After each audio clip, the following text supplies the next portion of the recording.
Assalamualaikum warahmatullahi wabarakatuh.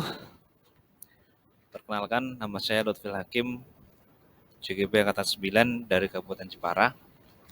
Dalam kesempatan yang baik ini, saya akan melaksanakan diseminasi budaya positif aksi nyata modul 1.4. Sebelum ke pengimbasan ke teman-teman guru, teman sejawat, maka saya akan memberikan sedikit mengulas kembali tentang visi guru penggerak dan prakarsa perubahan. Karena ini ada kaitannya dengan budaya positif. Kemudian visi guru penggerak saya yaitu terwujudnya murid yang kreatif dalam memanfaatkan teknologi serta berkembang sesuai minat dan bakatnya. Ini adalah visi yang saya usung atau yang saya buat. Kemudian visi guru penggerak ini berkembang yaitu menjadi prakarsa perubahan, yaitu prakarsa perubahannya adalah meningkatkan kreativitas murid melalui kegiatan GLMAX atau gerakan literasi membuka cakrawala. Jadi deskripsi kegiatan ini adalah yaitu kegiatan literasi tentang pembelajaran dengan memanfaatkan media, IT, dan perpustakaan.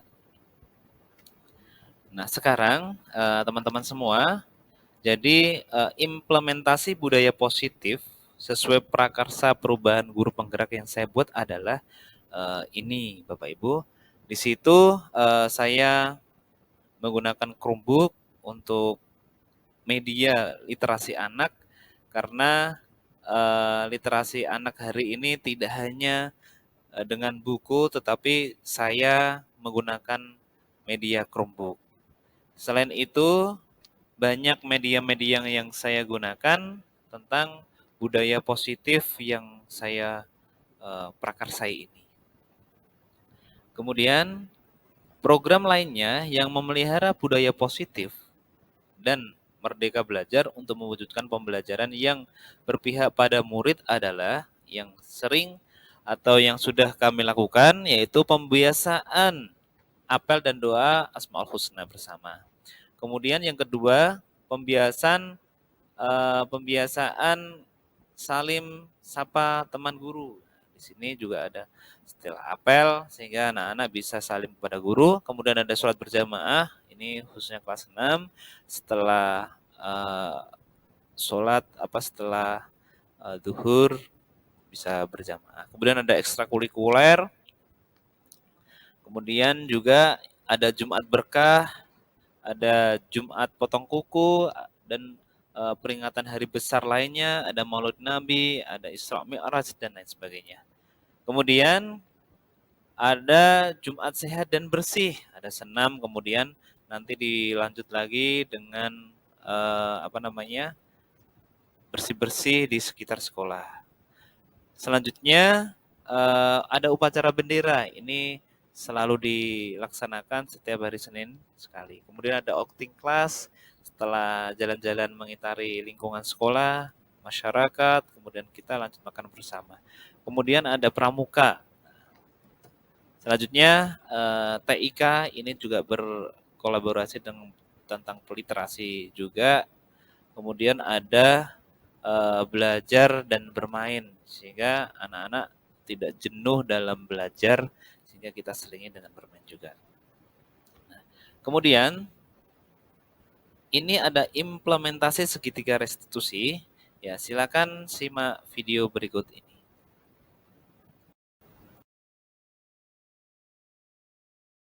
Mas Ariel, namanya Ariel ya? Mas Ariel, tadi Pak Lutfi mendengar dari teman-teman kamu tadi berbicara kotor. Apa iya? Iya. Nah, terus dari Mas Ariel berbicara kotor itu Mas Ariel pernah melakukan berapa kali? 2 kali. 2 kali. Tidak sering ya berarti ya? Oh iya. Ya memang Mas Ariel melakukan kesalahan itu hal yang biasa, Mas. Tapi manusia yang baik itu adalah manusia yang bisa berubah menjadi yang lebih. Mas Ariel, kita cari solusinya ya Mas ya, sehingga nanti Mas Ariel tidak Oke. Nah, kira-kira kenapa Mas Ariel tadi berbicara kotor? Keceplosan, Pak. Oh, keceplosan. Tiba-tiba nyeplos gitu ya, berbicara kotor. Selain itu Mas Ariel Diganggu teman juga marah. diganggu teman juga marah, sehingga timbul emosi ya Mas ya, sehingga berbicara kotor. Ya. Kemudian Mas Ariel tahu tidak keyakinan kelas kita? Tahu. Tahu. Kira-kira keyakinan kelas kita itu apa? Tidak boleh bicara kotor. Ya, tidak boleh berbicara kotor. Tetapi tadi Mas Ariel berbicara kotor dengan temannya. Nah, Mas Ariel, kira-kira Mas Ariel mau berubah? Mas Ariel berubah menjadi yang lebih baik? Ya. Jadi nanti setelah ini Mas Ariel berteman dengan siapapun berkatanya tidak berbicara kotor ya Mas ya, sehingga nanti teman kamu juga nyaman dan kamu bisa mendapat teman yang baik gitu ya. Terima kasih Mas Ariel sudah jujur dengan Pak Guru, semoga nanti Mas Ariel lebih baik ke depannya. Oke ya Mas, selamat dulu. Assalamualaikum warahmatullahi wabarakatuh. Perkenalkan, nama saya Muhammad Bahril Ilmi.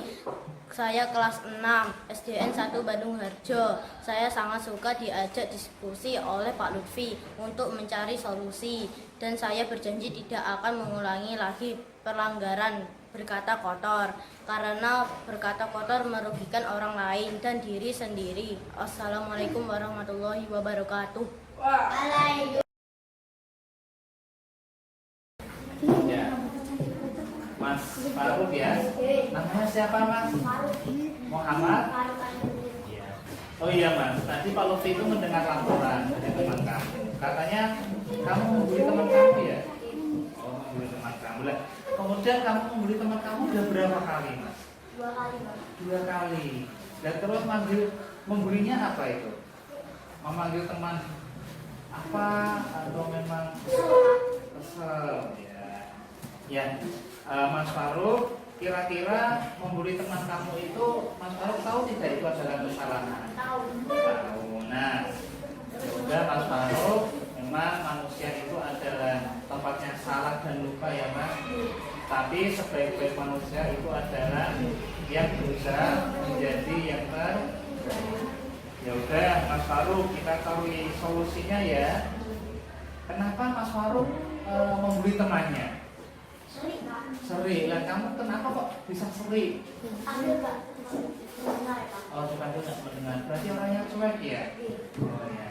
Ya sudah, Mas Faruk. Kira-kira Mas Faruk tahu tidak tentang keyakinan kelas kita? Tahu. Tahu. Berarti apa keyakinan kelas kita? Tidak boleh berbuat salah. Tidak berbuat salah. Apakah boleh membuli temannya? Oh, tidak boleh ya Mas. Berarti nanti Mas Faruk kedepannya lebih bagus lagi berteman dengan siapapun, tetapi ingat tidak membuli temannya lagi. Apakah Mas Faruk bersedia? Ya, ya sudah, bersedia.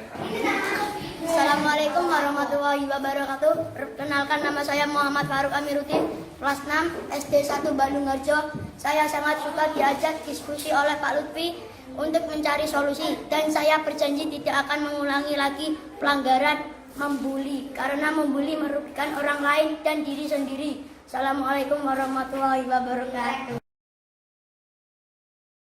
Mas Rehan nama lengkapnya siapa? Oh, Mas Rehan. Ya, nama yang sangat bagus sekali Mas. Nah, tadi itu Pak Lutfi mendengar laporan di kantor. Kalau Mas Rehan itu tadi bertengkar ya? Bertengkar. Nah, bertengkar sama siapa Mas? Sama Ivi. Juga teman-teman kamu melaporkan tadi itu kamu juga sering bertengkar ya Mas? Udah berapa kali? 3 kali. Sama siapa saja Mas? Yuda, Faruk, Ivi. Sampai menangis itu. Waduh ya. Kemudian Mas Rehan, apakah bertengkar itu adalah perbuatan salah? Salah ya Mas. Jadi manusia itu adalah melakukan perbuatan salah, itu adalah hal yang manusiawi Mas. Tapi Mas Rehan sebaik-baik manusia adalah yang mau berbenah untuk menjadi lebih baik. Mas Rehan, kita tahu solusinya bareng-bareng ya Mas. Kenapa tadi Mas Rehan saya bertengkar heboh itu tadi? Dihina. Apa yang dihina? Memanggil siapa? Oh, nama orang tuanya. Ya, itu dihina ya. Ya udah. Kemudian Mas Rehan tahu tidak keyakinan kelas kita? Tahu apa keyakinan kelas kita? Tidak boleh ya, tidak boleh bertanya. Apakah Mas Rehan bersedia untuk merubahnya? Ya sudah. Nanti Mas Rehan setelah ini bergaul atau berteman dengan siapapun, yang penting yang akur, yang rukun, sehingga apa? Nanti harapannya kita bisa saling dan membantu dalam beberapa. Ya sudah Mas, terima kasih ya Mas ya. Nanti harapannya Mas lebih akur lagi dengan teman-teman. Ya sudah, kembali ke tempatnya. Assalamualaikum, perkenalkan nama saya Muhammad Denfian kelas 6 SDN 1 Kedungarjo. Saya sangat suka diajak diskusi oleh Pak Lutfi untuk mencari solusi, dan saya berjanji tidak akan mengulangi lagi pelanggaran bertengkar karena jangan merugikan orang lain dan diri sendiri.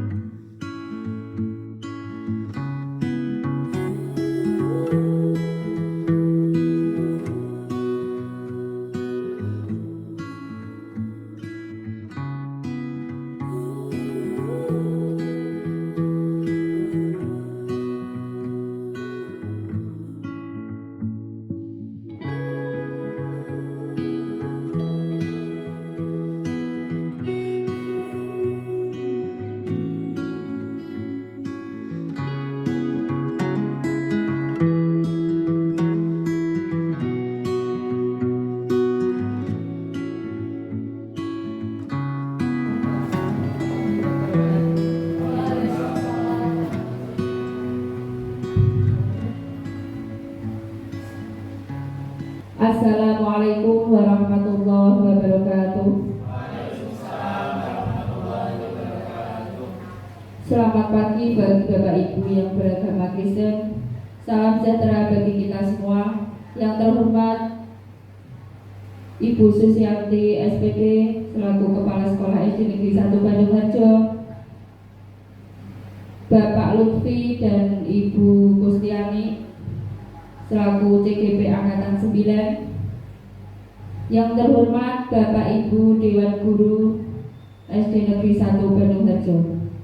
Pertama-tama marilah kita panjatkan puji syukur kehadirat Allah Subhanahu wa taala. Allah Maha Penyayang tiada pandang sayang, Allah Maha Pengasih tiada pilih kasih, yang senantiasa melimpahkan rahmat-Nya kepada kita semua.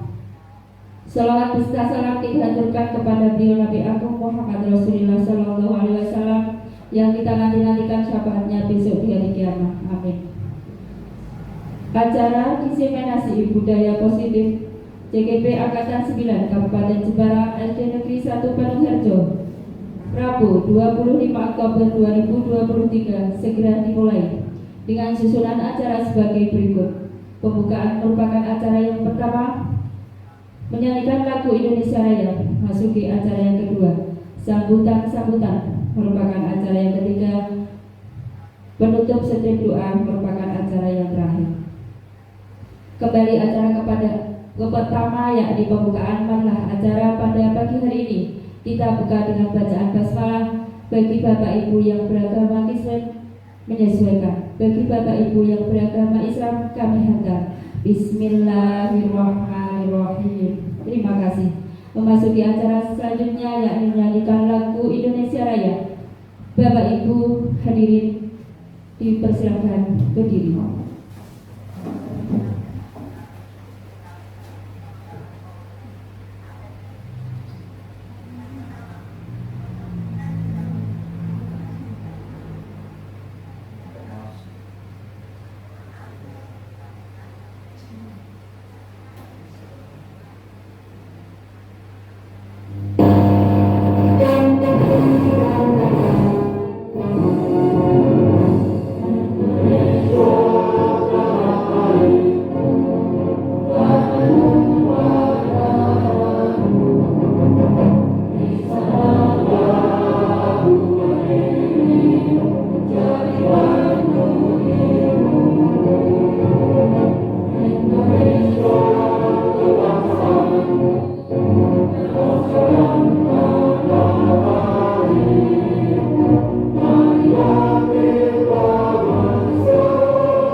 Hadirin, persilakan duduk kembali.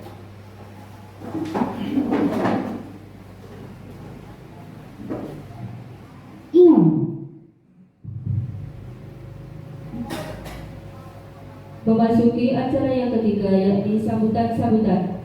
Sambutan yang pertama dari beliau Ibu Susiati SPD. Kepada beliau Ibu Susiati SPD kami haturkan.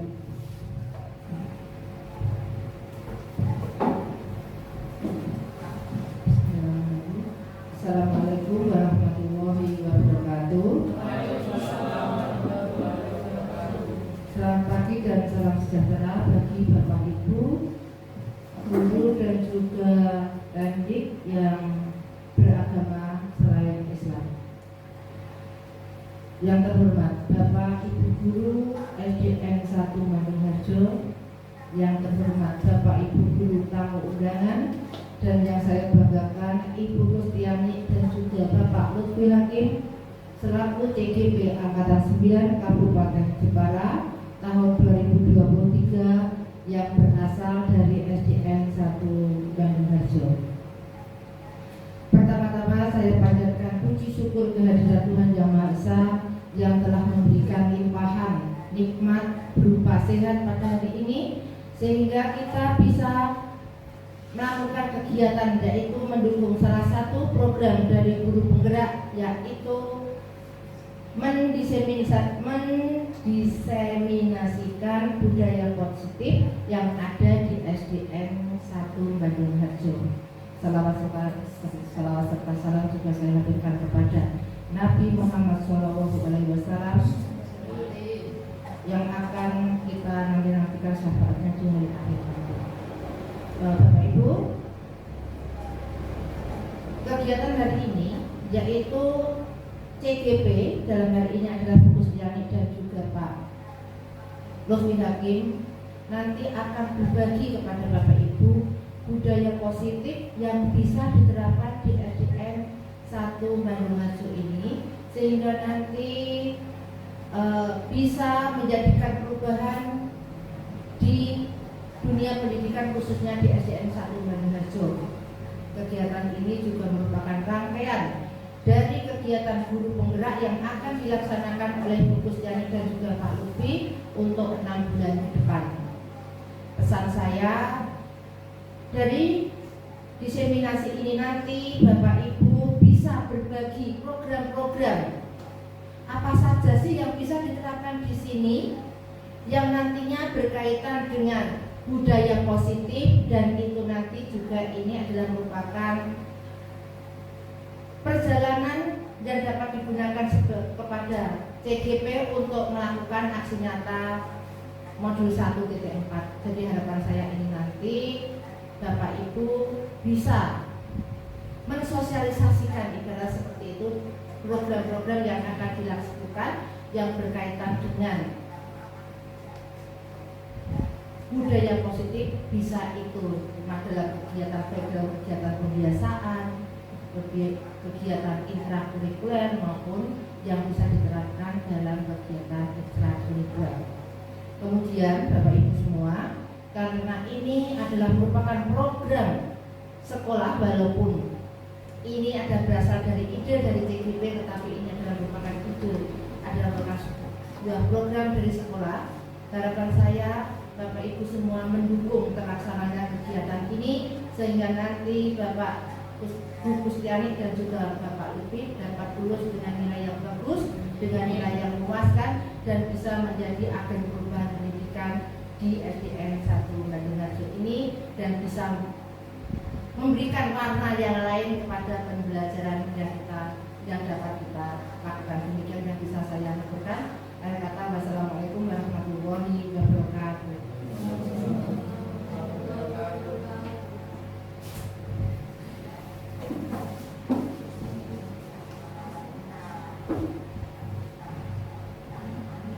Yang kedua yakni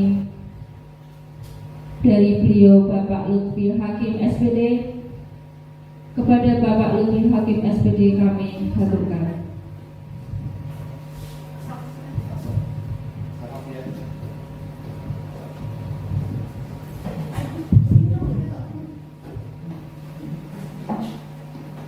Assalamualaikum warahmatullahi wabarakatuh. Selamat siang untuk Pak Bayu, Bapak Ibu guru yang saya hormati, Ibu Kepala Sekolah SDN 1 Banyuharjo, yang saya hormati Bapak Ibu tamu undangan, dan yang saya hormati Bapak Ibu guru teman sejawat SD 1 Banyuharjo. Pertama-tama marilah kita panjatkan puji syukur kita kepada Allah Tuhan semesta alam, karena sampai sekarang kita masih diberikan kesempatan untuk menghadiri acara diseminasi budaya positif. Yang kedua, salawat serta salam semoga tetap tercurahkan kepada Nabiullah Muhammad SAW, kepada keluarganya dan sahabat-sahabatnya. Bapak Ibu yang saya hormati, nah, sudah siang ya Bapak Ibu ya. Kalau siang ini kita tetap fokus di sebuah materi, kemudian kita tulisan banyak kayak gitu, maka yang terjadi adalah satu, menjenuhkan ya. Kemudian kita ngantuk juga bisa, apalagi di depan kita ada hidangan luar biasa. Nah, maka sebelum dimulai Bapak Ibu, kita bicara permainan dulu ya, ice breaking dulu. Nama ice breakingnya yaitu lawan kata. Ini bernyanyi saja Bapak Ibu. Jadi kalau misal ya, lawan katanya panjang, pendek, nah, itu kita buat lagu. Jadi misalkan saya bilang tinggi, tadi pendek sudah ya, besar. Nah, jadi nanti kita buat lagu. Lagunya apa gitu. Jadi misalkan panjang, lawan katanya pendek. Jadi lagunya panjang, panjang, panjang, pendek, pendek, pendek, panjang, pendek, panjang, pendek. Saya sudah tahu. Ya. Contoh ya, ya. Biar kita nggak jenuh Bapak Ibu. Mohon maaf untuk Bu Yaning, ini mungkin biasa dipakai Bu Yaning. Ya, jadi lawan kata ya. Jadi misalkan panjang, berarti lawan katanya pendek. Jadi saya hanya menyebutkan sangat besar, berarti nanti ya nanti harus sesuai panjang, berarti yang panjang, pendek, pendek, besar, kecil, kecil. Iya. Contoh ya Bapak Ibu ya. Itu butuh konsentrasi yang luar biasa ini. Bisa? Ya. Semuanya berdiri. Misalkan saya bilang panjang, berarti lawan katanya pendek. Jadi kita mulai. Panjang, panjang, panjang, pendek, pendek, pendek, panjang, pendek, panjang, pendek. Saya sudah tahu. Pendek, panjang, pendek, panjang, saya sudah tahu. Ya betul Bu. Ya. Sudah siap ya Bapak Ibu ya? Ya. Sekarang kosakatanya besar. Kecil. Langsung dinyanyikan saja Bapak Ibu ya. Kecil, kecil. Besar, besar. Kecil, besar, kecil, besar, saya sudah tahu. Oke. Tinggi. Pendek, pendek,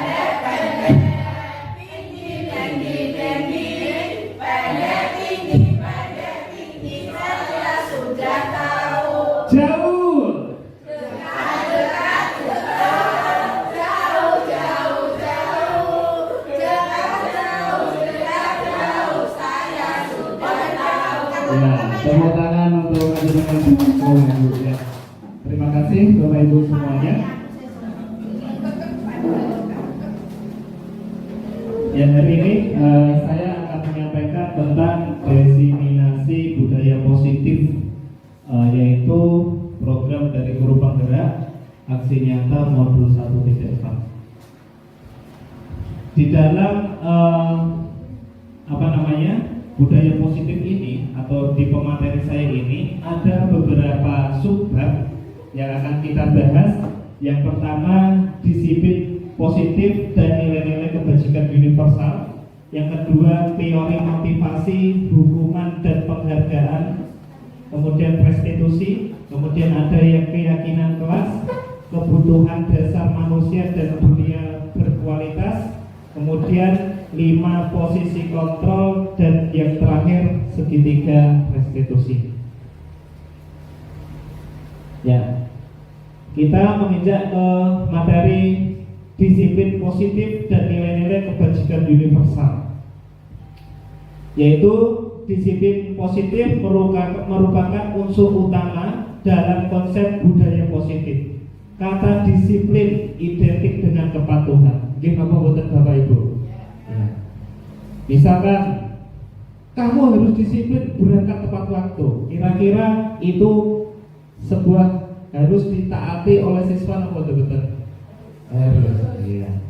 Ya, itu yang namanya disiplin. Tapi nanti kita bahas lebih jauh Bapak Ibu.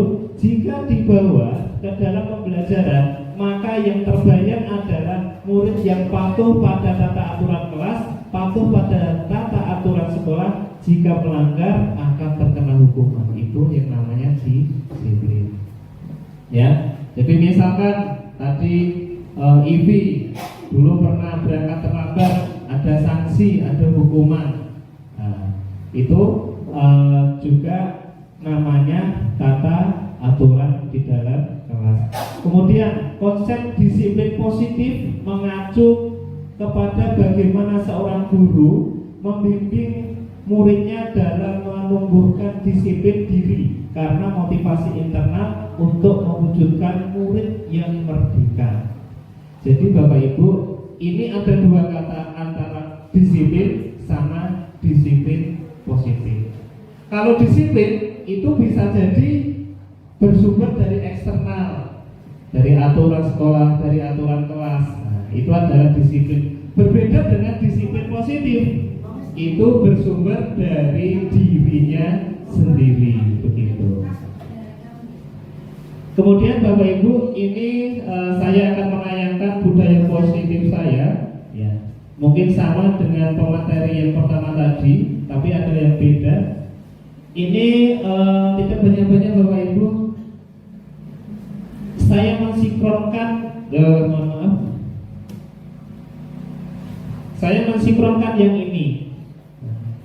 Ini adalah anak yang membawa Chromebook, di mana Chromebook ini saya fungsikan untuk prakarsa perubahan kemarin, yaitu saya mengusung visi tentang literasi. Jadi saya dalam literasi ini memadukan antara Chromebook dengan kegiatan anak. Nah, jadi literasi ini seperti yang saya sampaikan pada waktu PI2 dulu, yaitu anak-anak hari ini kalau memahami sebuah bacaan itu sulit. Anak-anak kalau dihadirkan sebuah materi yang bacaannya panjang, itu adalah sangat menjenuhkan. Tidak hanya anak-anak, kita pun juga seperti itu. Maka saya menggunakan Chromebook ini untuk media di mana visi literasi itu bisa terwujud.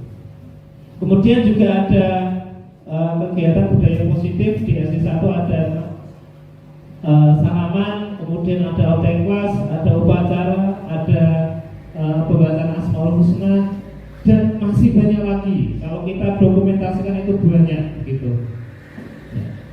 Kita lanjut. Yang berikutnya yaitu nilai-nilai kebajikan universal. Nilai-nilai kebajikan adalah sifat-sifat manusia yang merupakan tujuan mulia yang ingin dicapai setiap individu. Nilai tersebut bersifat universal dan lintas bahasa, suku bangsa, agama maupun latar belakang. Salah satu nilai kebajikan universal di Indonesia telah tertuang dalam profil pelajar Pancasila. Ini Bapak Ibu, ternyata nilai-nilai kebajikan universal ini sudah mengikat di profil pelajar Pancasila ini Bapak Ibu. Jadi profil pelajar Pancasila ini ada 6 elemen, ya. Sering kita mendengar ya Bapak Ibu, ada beriman, bertakwa kepada Tuhan Yang Maha Esa dan berakhlak mulia, kebinekaan global, mandiri, bernalar kritis dan lain sebagainya. Ini itu tidak memandang suku, tidak memandang bahasa, tidak memandang agama dan lain sebagainya. Itu adalah nilai-nilai kebajikan. Yang kedua, teori motivasi, hukuman dan penghargaan restitusi. Dean Gossen dalam bukunya Restructuring School Discipline menyatakan ada 3 motivasi perilaku manusia. Yang pertama adalah untuk menghindari hukuman. Tadi narasumber yang pertama sudah memberikan materi, yaitu tentang motivasi itu menghindari hukuman. Contoh tadi, anak tidak mengerjakan tugas atau PR. Bisa jadi anak itu menghindari hukuman. Saya mengerjakan PR nanti biar tidak disuruh berdiri Pak Lutfi. Saya tidak mengerjakan PR karena disuruh mengitari halaman. Itu adalah konsepnya, konsep hukuman. Motivasinya hukuman, untuk menghindari hukuman. Kemudian yang kedua, untuk mendapatkan imbalan atau penghargaan dari orang lain. Kalau Pak Lutfi itu biasanya kalau ada anak yang menulisnya tepat waktu, mengerjakan PR, itu biasanya dapat boneka untuk yang laki-laki. Ya. Kemudian yang anak putri dapat apa? Itu adalah untuk mengharap sebuah penghargaan atau imbalan. Itu ada Pak, ada. Ya, itu sekarang sekarang masih terkadang seperti itu. Terkadang mohon maaf Bapak Ibu, saya sendiri jadi guru di kelas gitu. Pak, kalau selesai dulu apa Pak namanya Pak? Beristirahat dulu. Itu termasuk yang apa Bapak Ibu? Imbalan, penghargaan. Ada janji yang harus dipenuhi. Kemudian yang ketiga, untuk menjadi seorang orang yang mereka inginkan dan menghargai diri sendiri dengan nilai yang mereka percaya. Jadi motivasi ini adalah dari dirinya sendiri. Saya melakukan ini ya untuk saya. Nah, misalkan kita belajar Bapak Ibu tentang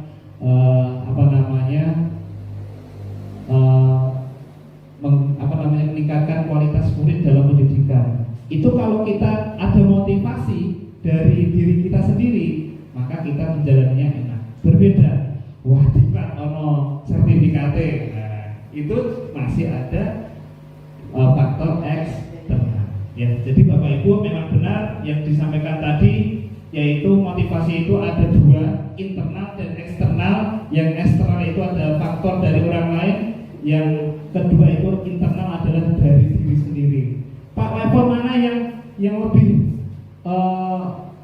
mulia atau yang lebih baik? Yaitu ya dari internal sendiri. Kita tidak menyuruh, guru tidak menyuruh, anak-anak sudah berangkat tepat waktu. Kita nyaman apa boten Bu? Kalau anak-anak sudah mengerjakan PR semua, nyaman apa boten? Disuruh mengerjakan tiba-tiba sudah Pak gitu. Ya, maka kita akan menggiring saja. Selanjutnya kita membahas tentang restitusi. Ya, restitusi adalah proses menciptakan kondisi bagi murid untuk memperbaiki kesalahan mereka, sehingga mereka bisa kembali pada kelompok mereka dengan karakter yang lebih kuat. Itu menurut Gossen tahun 2004. Restitusi juga adalah proses kolaborasi atau kolaboratif yang mengajarkan murid untuk mencari solusi untuk masalahnya dan membantu murid berpikir tentang orang seperti apa yang mereka inginkan dan bagaimana mereka harus memperlakukan orang-orang lain. Itu menurut Gleason tahun 1996. Jadi restitusi itu membantu murid menjadi lebih memiliki tujuan, disiplin positif, dan memulihkan dirinya setelah berbuat salah. Ya, kadang memang Bapak Ibu, kalau anak setelah membuat kesalahan yang terjadi, kalau kita mengamati itu Bapak Ibu mikir, Bapak Ibu terkadang menyendiri, meneng, boy, kenapa? Ditakoni, nah, jadi dengan restitusi ini anak itu menjadi atau memberikan mental yang kuat, begitu. Ya, selanjutnya, nah ini Bapak Ibu, ini adalah bedanya hukuman, konsekuensi, dan restitusi. Ini hukuman contohnya. Sesuatu yang menyakitkan harus terjadi. Kemudian konsekuensinya sesuatu harus terjadi, restitusinya. Restitusi merupakan pilihan. Kemudian hukuman tidak nyaman untuk murid atau anak untuk jangka waktu panjang. Memang hukuman itu tidak nyaman untuk murid. Terkadang diingat-ingat gitu. Ya, diingat-ingat oleh anak guru, misalkan saya memukul anak murid saya, maka pada waktu besar maka masih akan diingat. Aku kayak di suatu kurang lebih ya.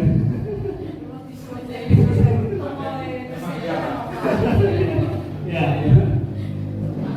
Tapi pada waktunya itu juga anak itu selalu mengingatnya.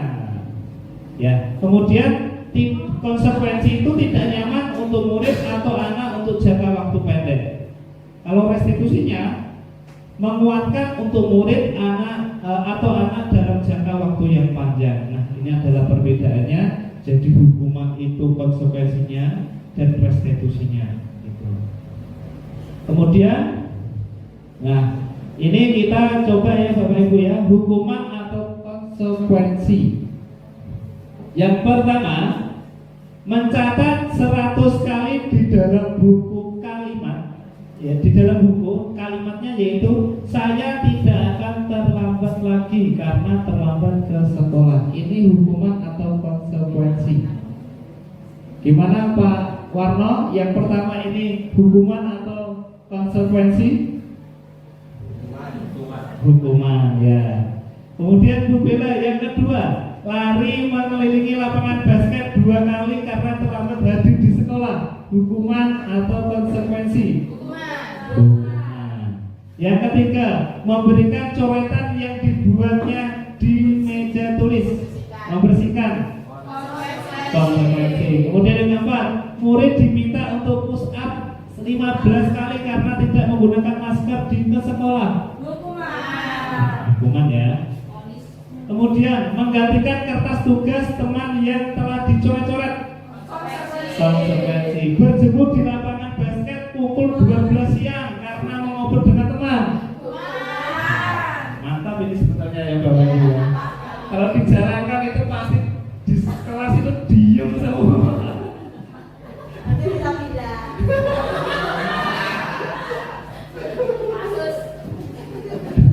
Kemudian murid diminta bertelanjang kaki sepanjang hari karena tidak menggunakan sepatu warna hitam sesuai peraturan sekolah.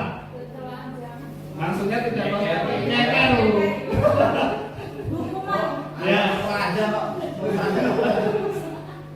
ya, oke ya. Kemudian yang ke-8, berdiri di depan kelas sambil mengangkat kaki satu karena tidak bisa menjawab pertanyaan. Hukuman atau konsekuensi ya. Itu hukuman Bapak Ibu. Jadi dari ini semua Bapak Ibu semuanya, kira-kira kita masih mempraktekkan yang apa? Ya, itu tidak usah dijawab ya Bapak Ibu ya. Ya, lanjut. Sekarang keyakinan kelas. Jadi keyakinan kelas ini bersifat lebih abstrak daripada peraturan yang lebih rinci dan konkret. Abstrak ya. Kemudian keyakinan kelas berupa pertanyaan-pertanyaan universal Yang ketiga, pertanyaan keyakinan kelas senantiasa dibuat dalam bentuk positif. Kemudian yang keempat, keyakinan kelas hendaknya tidak terlalu banyak sehingga mudah diingat dan dipahami oleh semua warga kelas. Selanjutnya, keyakinan kelas sebaiknya sesuatu yang dapat diterapkan di lingkungan tersebut. Selanjutnya, semua warga kelas hendaknya ikut berkontribusi dalam pembuatan keyakinan kelas lewat kegiatan curah pendapat. Yang terakhir, bersedia meninjau kembali keyakinan kelas dari waktu ke waktu. Jadi keyakinan kelas ini tidak boleh diubah, boleh direvisi sesuai dengan kondisi yang ada gitu. Selanjutnya, nah kita bicara keyakinan kelas dan apa itu keyakinan kelas? Ya. Keyakinan kelas merupakan bagian awal dari budaya positif. Nah, jadi dengan budaya positif yang kita bicarakan tadi di awal, yaitu awal bagiannya yaitu kita mulai dari keyakinan kelas. Yaitu apa? Sebagai langkah awal untuk menerapkan budaya positif bisa dilakukan dengan membuat kesepakatan kelas. Dan dalam pelaksanaannya harus melibatkan peserta didik. Jadi Bapak Ibu, kalau kita membuat kesepakatan kelas, tidak kita yang membuat, tapi kita dan anak juga ikut berkontribusi. Nah, jadi pengertiannya, keyakinan bersama-sama yang berisi nilai-nilai yang dikerjakan, kemudian dengan sadar dan tanpa paksaan disepakati oleh semua anggota kelas untuk menciptakan budaya positif di sekolah. Itu adalah pengertian keyakinan kelas. Nah, dan pertanyaannya, mengapa harus keyakinan kelas? Mengapa bukan peraturan kelas? Tapi memang betul pada waktu saya dulu itu yang ada itu tidak ada keyakinan kelas. Yang ada itu adalah peraturan kelas. Gimana buatan Bapak Ibu? Nah, maka hari ini dengan program pendidikan guru penggerak ini harapannya peraturan kelas itu adalah kita rubah, yaitu menjadi keyakinan kelas. Yaitu apa? Alasannya apa? Keyakinan untuk mendukung motivasi diri intrinsik, ya, kembali ke nilai-nilai keyakinan pada diri seseorang, karena keyakinan tadi lebih menggerakkan seseorang daripada sekedar mengikuti peraturan atau peraturan tersebut. Jadi perbedaannya, kalau peraturan itu adalah ekstrinsik, kalau keyakinan itu adalah intrinsik. Lanjut. Ya. Jadi cara membuatnya bagaimana? Dilakukan di awal pembelajaran. Buat forum diskusi untuk mengungkapkan keinginannya dalam pembelajaran di kelas. Peserta didik menuliskan harapannya pada kertas. Kelompokkan nilai positif yang serupa. Nah, ini beberapa Bapak Ibu, saya tidak memberikan banyak, sedikit saja karena tadi keyakinan kelas itu jangan banyak-banyak, sedikit kita jalankan. Yaitu selalu bersikap positif. Jadi kadang ada anak selalu negatif aja. Nggak Pak itu Pak. Nah, itu terkadang kita memang harus selalu bersikap positif. Kemudian yang kedua, senantiasa menjadi yang terbaik. Menjadi yang terbaik. Kalau ada tugas dikerjakan, kemudian tidak ke belakang terus itu. Terkadang anak murid saya itu ke belakang 2 anak, 3 anak. 4 anak malah rombongan berantem gitu. Ya, yang ketiga, percaya dan menghormati orang lain serta barang miliknya.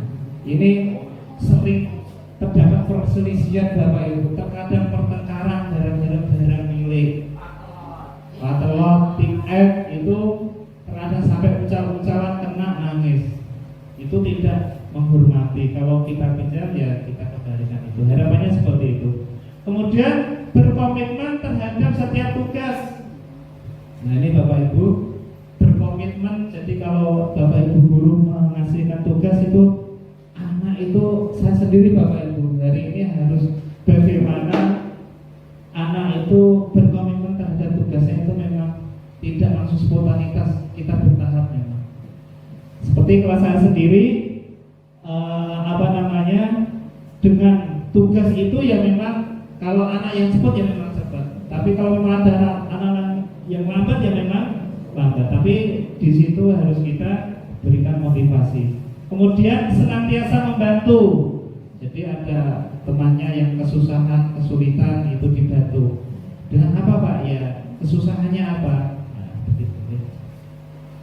Nah ini Bapak Ibu dokumentasi pembuatan keyakinan kelas saya.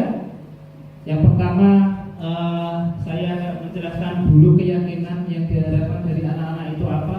Ini kok nggak tampil ya. Kemudian setelah itu anak-anak menuliskan di kertas post-it. Kemudian saya tempel di papan tulis, anak-anak menempelnya. Kemudian kita pilah. Kita pilah ini sesuai kalau memang ada yang sudah sama, maka ya kita harus sisihkan yang sama tadi. Kemudian biasanya anak-anak itu belum bisa membuat kalimat positif. Yang dibuat itu pada waktu kemarin saya membuat itu tidak semuanya tidak. Kemarin tidak terlambat, tidak rame, tidak gaduh dalam kelas. Itu semua anak-anak itu membuatnya tidak. Nah, disitulah saya menuntun anak-anak untuk mengubah kata-kata negatif itu menjadi kalimat positif dengan menghilangkan kata tidak. Selanjutnya Bapak Ibu, kebutuhan dasar manusia dan dunia berkualitas. Jadi kebutuhan dasar kita atau kebutuhan manusia itu ada 5. Jadi ada bertahan hidup, penguasaan, kesenangan, kebebasan, kasih sayang, dan rasa diterima. Itu pasti ada dalam diri kita. Kemudian, nah yang pertama kebutuhan bertahan hidup. Ini maksudnya apa? Yaitu kebutuhan yang bersifat fisiologis untuk bertahan hidup, misalnya kesehatan, rumah, dan makan. Jadi Bapak Ibu, kalau anak kita berangkat pagi-pagi ke sekolah, kebutuhan dasarnya yang kebutuhan bertahan hidup belum terpenuhi, apa yang terjadi Bapak Ibu? Malas. Yang kedua, ngantuk, pusing itu pasti. Tidak hanya muridnya, saya sendiri terkadang kalau pusing. Lebih dari jam 9 sekolah. Ya memang maka terkadang saya memesan anak-anak pagi harus sarapan karena kebutuhan dasar itu harus dipenuhi. Kemudian yang kedua, kebutuhan kasih sayang dan rasa diterima. Kebutuhan untuk diterima ini kasih sayang. Jadi anak-anak, jadi Bapak Ibu semuanya pada waktu pembelajaran, kalau kita ada istilahnya membedakan antar anak, kita memberikan istilahnya kasih sayang yang lebih sama anak tersebut, itu yang lain itu juga meri istilahnya. Misal sederhana saja, misalkan ada anak A tanya terus, saya selalu menjawab gini cah gini. Kemudian ada anak B yang tidak pernah selalu bertanya tetapi juga dijawab, terkadang juga enggak. Itu adalah adanya kesenjangan. Berarti ada istilahnya kebutuhan rasa kasih sayangnya itu belum terpenuhi. Karena apa? Kasih sayang itu bukan berarti sayang itu boten. Kalau kita bayangkan kasih sayang itu kan kayak gitu. Tapi hal ini kita memfasilitasi anak, kemudian kita kesulitan anak kita tanya, itu adalah termasuk bentuk kasih sayang. Kemudian selanjutnya kebutuhan penguasaan atau kebutuhan pengakuan atas kemampuan. Kebutuhan ini berhubungan dengan kekuatan untuk mencapai sesuatu, menjadi kompeten, menjadi terampil, diakui oleh prestasi dan keterampilan kita, didengarkan dan dimiliki rasa harga diri. Kebutuhan ini meliputi keinginan untuk dianggap berharga, bisa membuat perbedaan, bisa membuat pencapaian, kompeten, diakui, dihormati. Itu adalah kebutuhan penguasaan. Selanjutnya, kebutuhan kebebasan, yaitu kebutuhan untuk bebas adalah kebutuhan akan kemandirian, otonomi, memiliki pilihan dan mampu mengendalikan arah hidup seseorang. Karena anak-anak dengan kebutuhan kebebasan yang tinggi menginginkan pilihan karena perlu banyak bergerak, suka mencoba-coba, tidak terlalu terpengaruh oleh orang lain, dan senang mencoba hal yang baru dan menarik. Nah, ini. Jadi Bapak Ibu, kebebasan ini juga terkadang ada anak-anak dimilikinya. Pengen ngatur temennya, itu ada. Nah, itu ada. Ya.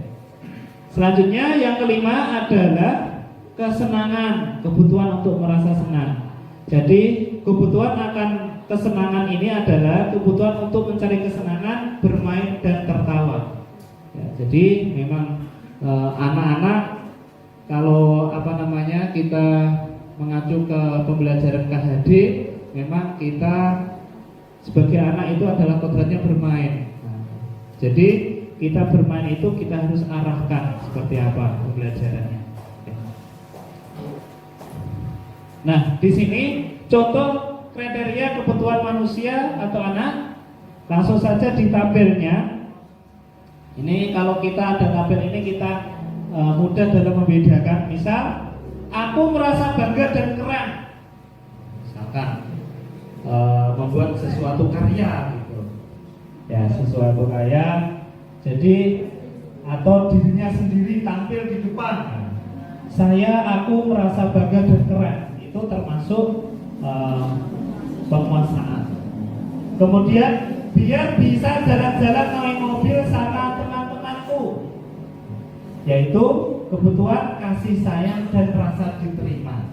Misalkan Pak Warno di rumah kayak gitu pengen jalan-jalan, nah itu berarti kasih sayang dan rasa diterima sama saya gitu. Kemudian aku senang bisa pergi ke tempat-tempat yang aku suka, kebebasan ke New York, nah, gitu. Kemudian ke Paris, ya. Itu adalah kebebasan, bebas. Dunia ini adalah saya bisa menjelajahi, bebas. Bisa berkeliling kota. Kemudian menyetir mobil itu seru. Ya, itu adalah kesenangan, ya, seru. Maupun misalkan itu biasanya dengan hobi-hobinya sehingga dengan menyetir mobil itu bisa seru. Ya. Kemudian Bapak Ibu semua, nah ini 5 posisi kontrol guru. Yang pertama penghukum, yaitu yang kedua membuat orang merasa bersalah, teman, pemantau, dan manajer. Jadi Bapak Ibu ini 5 posisi kontrol. Mungkin kita semua pernah melakukan semuanya Bapak Ibu. Tapi yang membedakan kita itu yang mana? Mungkin saya selalu menghukum gitu, anak-anak mengerjakan PR diri, nah gitu, misalkan gitu, yaitu menghukum. Kemudian teman, nah, terkadang teman-teman itu anak-anak itu begini, Pak, gitu kan, udahnya itu di satu Pak, gitu. Seperti itu ada gitu, ya. Kemudian pemantau, mengamati, saya sendiri terkadang mengamati anak, gitu lagi beres di depan itu saya amati begitu. Itu adalah memantau. Nah, jadi dari 5 posisi kontrol guru ini, ya, ini yang membedakan Bapak Ibu. Jadi yang pertama penghukum. Jadi seorang menghukum bisa menggunakan hukuman fisik maupun verbal. Orang-orang yang menjalankan posisi penghukum senantiasa mengatakan bahwa sekolah memerlukan sistem atau alat yang dapat lebih menekan murid lebih dalam lagi. Contohnya terlambat keliling lapangan misalkan terlambat lari dari masjid yang balik lagi gitu, tapi terlambat lagi. Ya. Kemudian membuat rasa bersalah. Jadi pada posisi ini biasanya guru akan bersuara lebih lembut Kayak tadi pemateri yang pertama, Cah, mosok kamu sakit Pak Lutfi, sing omahe mayo, udahan bersyukur Cah. Terkadang anak-anak dia, oh iya, sakit tarayo gitu. Oke.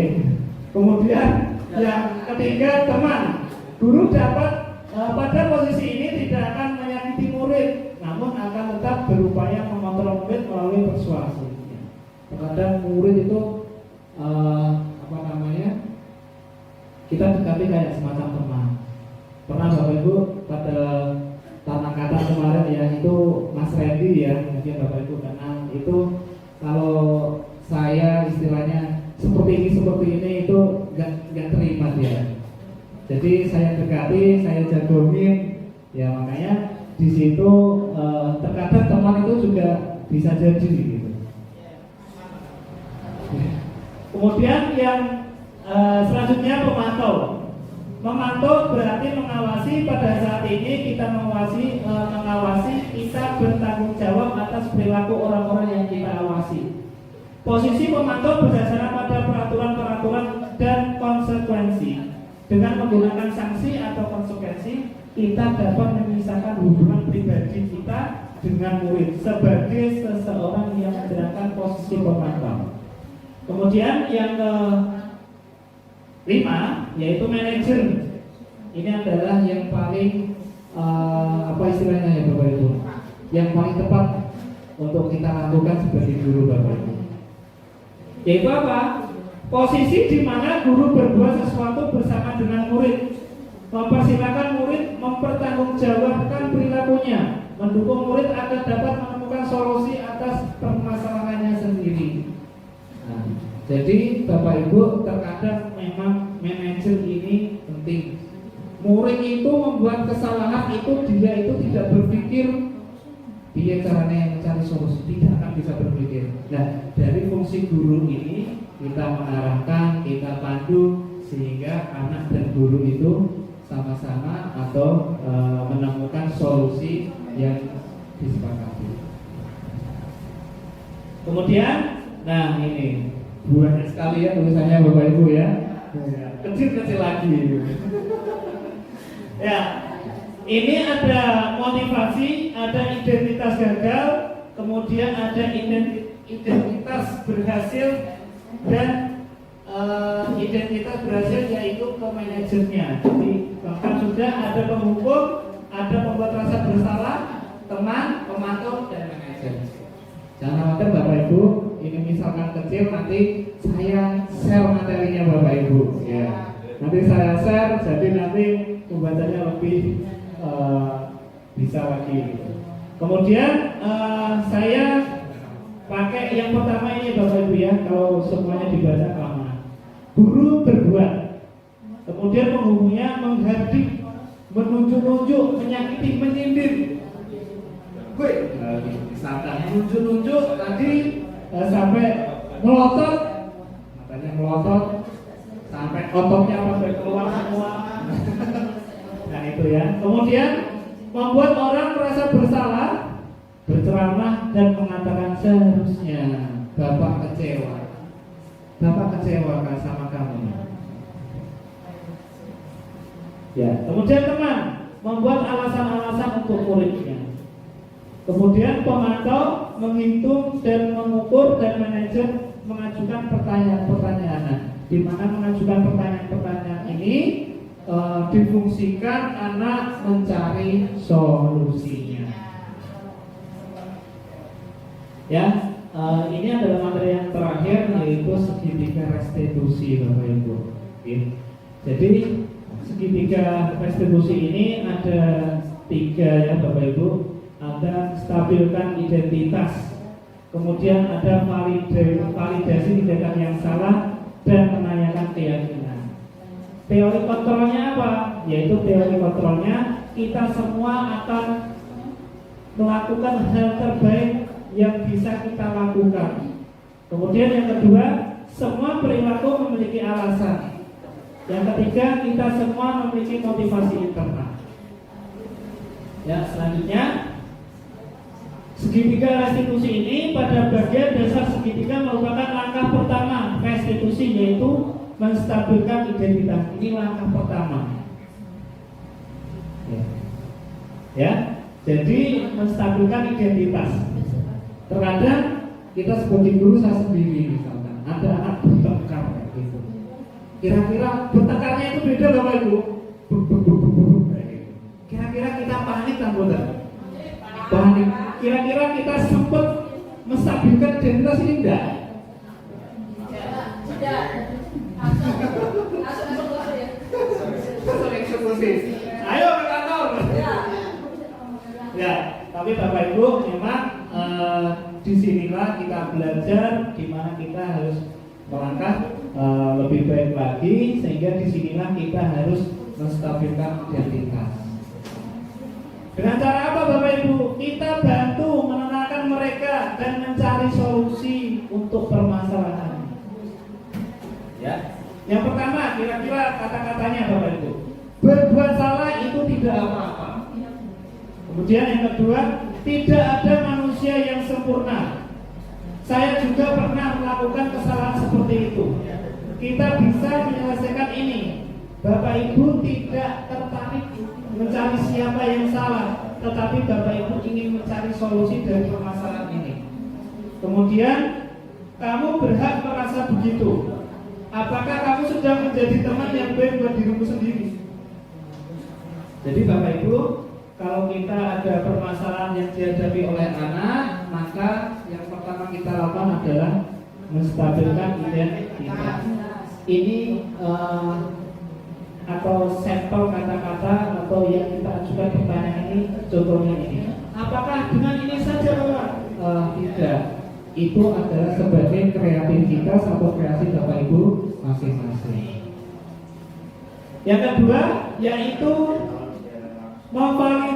memvalidasi tindakan yang salah. Pada langkah kedua ini terlebih dahulu memahami kebutuhan dasar yang mendasari tindakan murid kita. Menurut teori kontrol, semua tindakan pasti memiliki tujuan, entah baik atau buruk. Kemudian pengajuan pertanyaannya apa kira-kira? Yang pertama adalah, padahal kamu bisa melakukan yang lebih buruk dari ini ya. Yang kedua, kamu pasti punya alasan mengapa melakukan hal itu.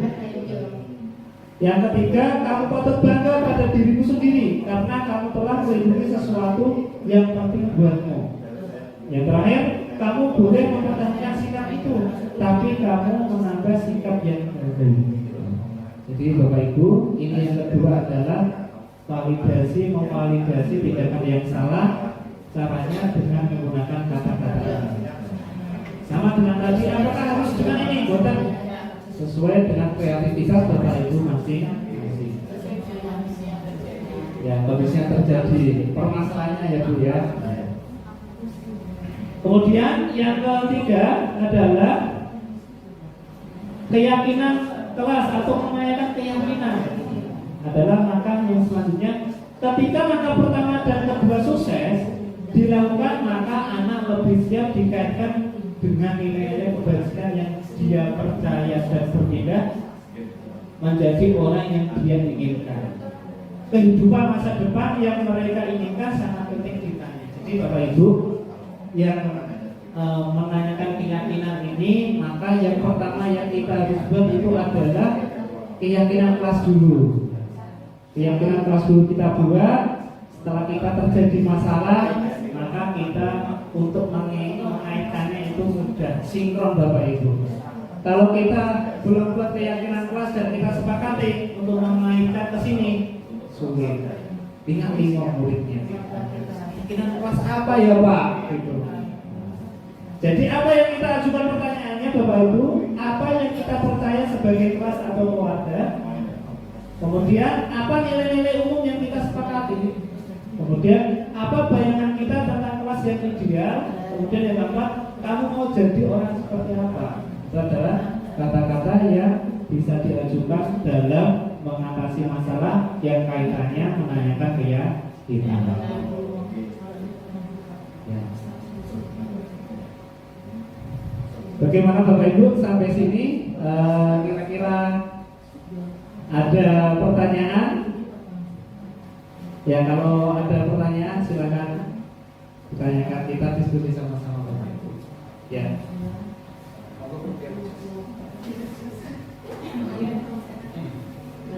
Terima kasih untuk waktu yang diberikan. Mungkin saya sedikit butuh penjelasan atau sharing dari teman-teman yang lain ataupun Pak Alvin ya. Di kelas saya itu ada satu siswa yang melakukan kesalahan yang sama dalam tempo waktu yang rentangnya tidak terlalu jauh. Itu sudah mencoba seperti apa yang disampaikan tadi Pak. Itu solusinya itu bagaimana? Padahal sepertinya ya sudah saya lakukan sesuai dengan urutan itu, tapi kenapa masih terulang kembali? Nah, itu tuh kita sebagai guru itu harus bagaimana lagi ya Pak Ibu untuk mengatasi yang seperti itu. Dan dengan anak yang sama gitu. Bahkan bisa jadi itu nanti merembet ke teman yang lainnya. Itu permasalahannya dalam beta. Nah, misalnya gini, dia itu sudah punya pensil warna sendiri. Nah, kebetulan saya kelas rendah. Tapi entah kenapa dia selalu suka pinjam dengan teman yang lain.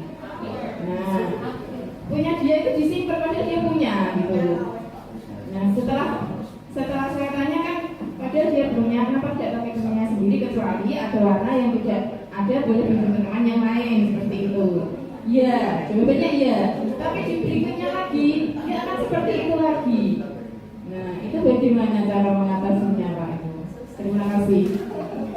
Lebih senang dengan punya orang lain itu loh Pak.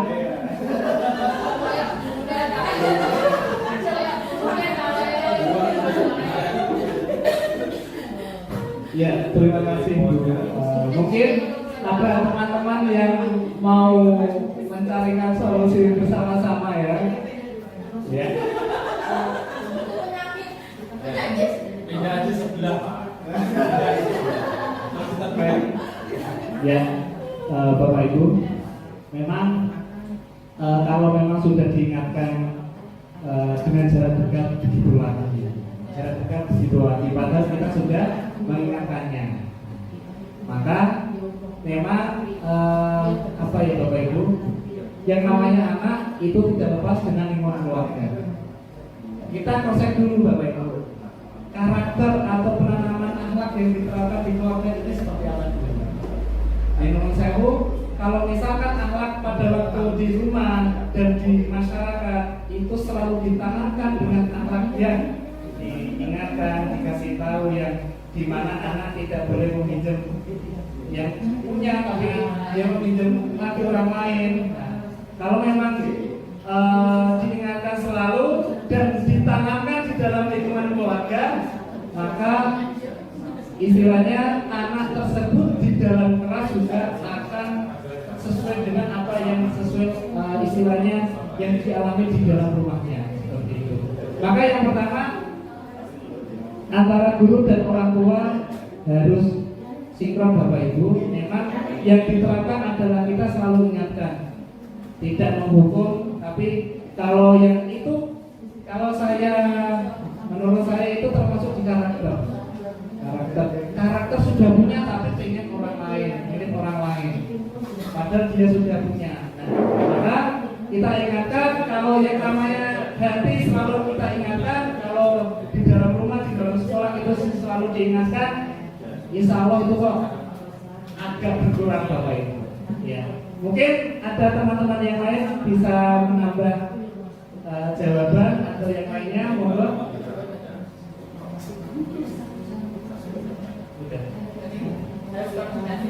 Iya, harus koordinasi.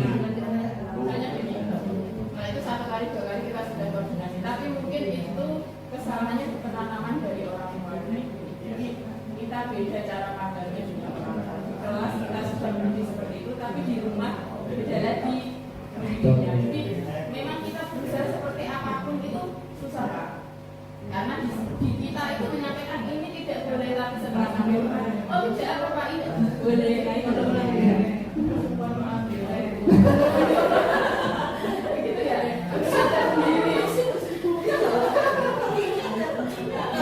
Jadi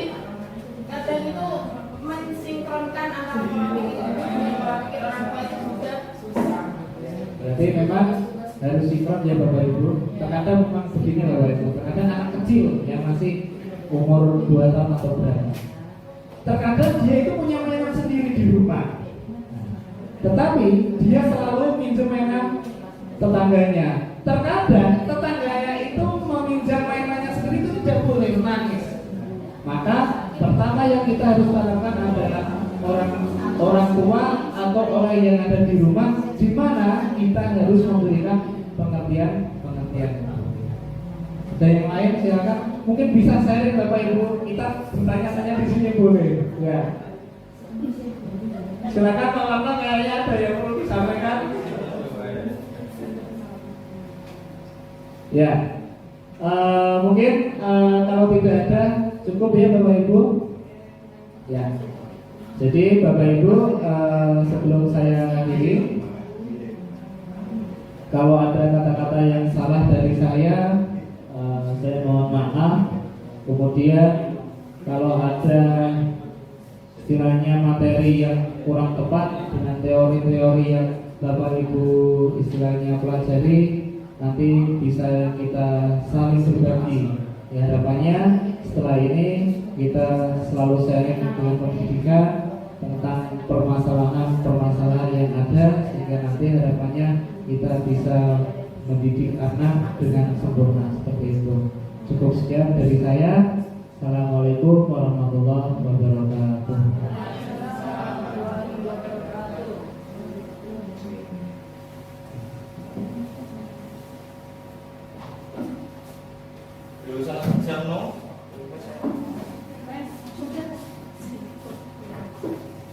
Lima satu loh. Terima kasih kami aturkan kepada Bapak Lutfi yang sudah memaparkan diseminasi budaya positif pada siang hari ini. Acara selanjutnya yakni penutup, marilah acara pada siang hari ini kita tutup dengan bacaan hamdalah bersama. Bagi Bapak Ibu yang beragama Kristen menyesuaikan, bagi Bapak Ibu yang beragama Islam kami hantar. Alhamdulillah. Kurang lebihnya mohon maaf. Wallahu muwaffiq ila aqwamit thoriq. Wal afu minkum. Wassalamualaikum warahmatullahi wabarakatuh. Selamat siang bagi Bapak Ibu.